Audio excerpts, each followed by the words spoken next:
बिस्मिल्लाहिर्रहमानिर्रहीम। अस्सलाम वालेकुम। ग्लोबल वीज़ा टिप्स के साथ मैं हूं बैरिस्टर मियां आमर अली। अगर आप 2024 में बेलारूस जाना चाहते हैं, बेलारूस का वीज़ा हासिल करना चाहते हैं, तो फिर आप इस वीडियो को एंड तक ज़रूर देखिएगा, क्योंकि मैं बताने वाला हूं मुकम्मल डिटेल कि आप पाकिस्तान से बेलारूस का वीज़ा किस तरह से हासिल कर सकते हैं, वीज़े का ड्यूरेशन क्या होता है, कौन से कागजात लाजमी है और कौन सा एक डॉक्यूमेंट्स बहुत ज़्यादा ज़रूरी है। इसके अलावा उनकी वीज़ा फ़ीस क्या है, ये सारी चीज़ें इंशाल्लाह ताला आज की इस वीडियो में तफसील से बताऊँगा। जो इस चैनल के ऊपर नए हैं इसको लाइक कर लें, सब्सक्राइब कर लें, ताकि ट्रैवल से मुतल्लिक, इमिग्रेशन से मुतल्लिक लेटेस्ट इन्फॉर्मेशन आपको इस चैनल से मिलती रहे। बहुत से लोग ख्वाहिशमंद हैं बेलारूस के वीज़ा के बारे में कि किस तरह से अप्लाई किया जाता है। ऑलरेडी मेरी इसके ऊपर वीडियो है, लेकिन फिर भी कुछ लोगों के सवालात थे, जिसकी वजह से मुझे आज की ये वीडियो दोबारा बनानी पड़ी। वीडियो में आगे बढ़ने से पहले मैं आपको कुछ थोड़ा सा बताता चलूँ कि जिन लोगों को पाकिस्तान का वीज़ा चाहिए होता है, जो आउट ऑफ कंट्री होते हैं, जैसे कि बेलारूस हो गया, रशिया हो गया, या कोई और कंट्रीज़ होगी, तो पाकिस्तानियों ने, पाकिस्तान की गवर्नमेंट ने उनके लिए एक रिक्वायरमेंट रखी होती है इनविटेशन की, कि अगर उनको पाकिस्तान का वीज़ा चाहिए तो फिर पाकिस्तान से उन्हें कोई टूरिज़्म कंपनी या फिर कोई इंडिविजुअल फ़र्द जो है वो उसको इनवाइट करे, तभी उसको पाकिस्तान का वीज़ा मिल सकता है। तो इसी वजह से फिर आगे से उन कंट्री ने भी हमारे लिए ये कंडीशन रखी हुई है कि अगर आपने हमारी कंट्री विज़िट करना है तो आपको भी किसी कंपनी से या फिर किसी इंडिविजुअल फ़र्द से, वहाँ के रिहायशी से आपको इनविटेशन चाहिए, तभी फिर आप जो है वो वहाँ का वीज़ा हासिल कर सकते हैं। तो बेलारूस भी उनमें शामिल हैं। अगर आपने बेलारूस का वीज़ा लेना है, बेलारूस जाना है, तो आपके लिए इनविटेशन जो है वो बहुत ज़्यादा ज़रूरी है।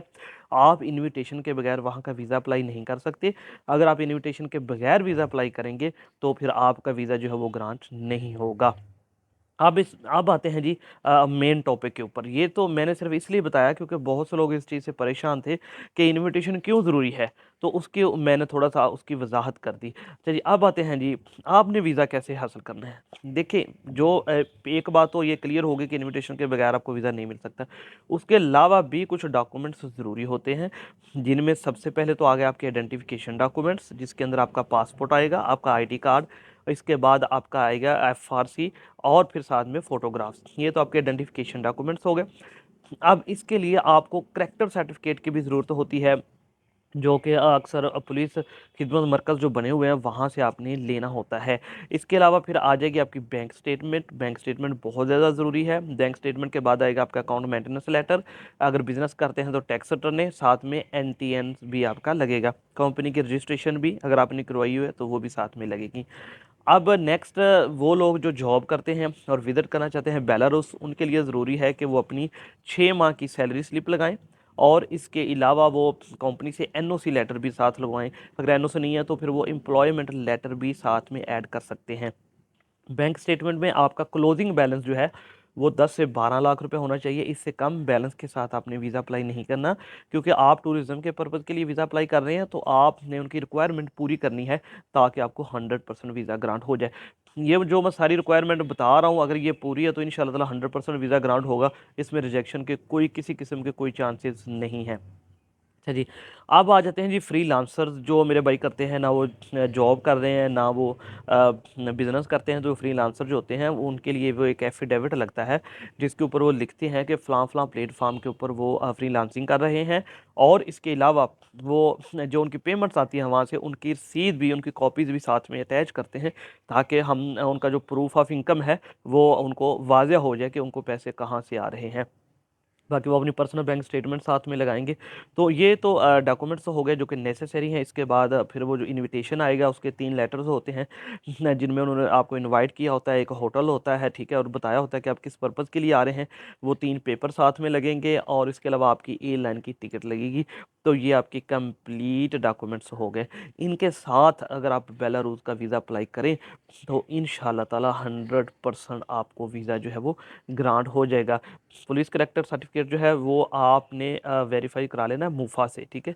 इसके अलावा अगर आप इजी समझते हैं तो आप कुछ डॉक्यूमेंट्स जो मुफा से वेरीफाई करवा सकते हैं, क्योंकि ये एक रशिया की स्टेट है, तो रशिया के लिए तो मोस्टली सारे डॉक्यूमेंट्स जो हैं वो मुफा से हम करवाते हैं वेरीफाई।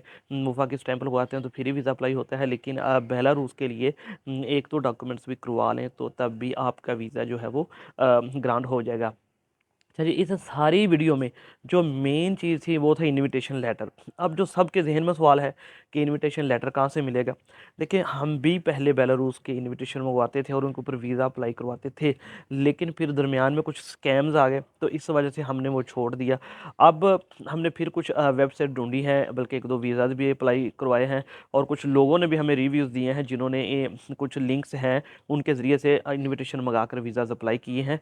तो वो लिंक्स मैं इस वीडियो में ऐड कर रहा हूँ। आपने उन वेबसाइट्स के ऊपर जाना है और वहाँ पर जाकर आपने जो वहाँ पे टूरिज़्म एजेंसीज़ हैं, ट्रैवल कंपनीज़ हैं, उनके साथ कॉन्टैक्ट करना है, और आपको जो भी इनविटेशन चाहिए टूरिज़्म के हवाले से चाहिए, बिज़नेस इनविटेशन चाहिए, वो आपने उनसे परचेज़ कर लेना है। मोस्टली जो इनविटेशन की कॉस्ट होती है वो $200 से स्टार्ट होती है और तकरीबन $400 तक जाती है। तो इसके दरमियान ही आपको रशिया का भी और बेलारूस का भी जो इनविटेशन है तकरीबन इतने पैसों का मिल जाता है। तो जब आपका जितने दिन का आपका इनविटेशन होगा, जितने दिन के लिए उन्होंने इनवाइट किया होगा, अगर उन्होंने आपको 7 दिन के लिए इनवाइट किया है तो तकरीबन 10-12 दिन का वीज़ा मिलेगा। अगर 15 दिन के लिए है तो फिर 20 से 25 दिन का आपको वीज़ा ग्रांट होगा। तो मेन जो सबके जहन में सवाल था कि इनविटेशन कहाँ से मिलेगा, उसके लिंक डिस्क्रिप्शंस में है।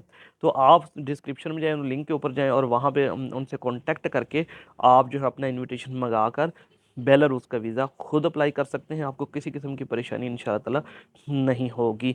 तो ये थी मुकम्मल लेटेस्ट डिटेल बेलारूस के वीज़ा के बारे में 2024 के हवाले से। उम्मीद करता हूँ आपको पसंद आई होगी। इंशाअल्लाह ताला एक नई वीडियो के साथ मैं कल फिर आपकी खिदमत में हाज़िर हूँगा। मुझे अपनी दुआ में याद रखिएगा। वीडियो को ज़रूर लाइक कीजिएगा। अल्लाह हाफ़िज़।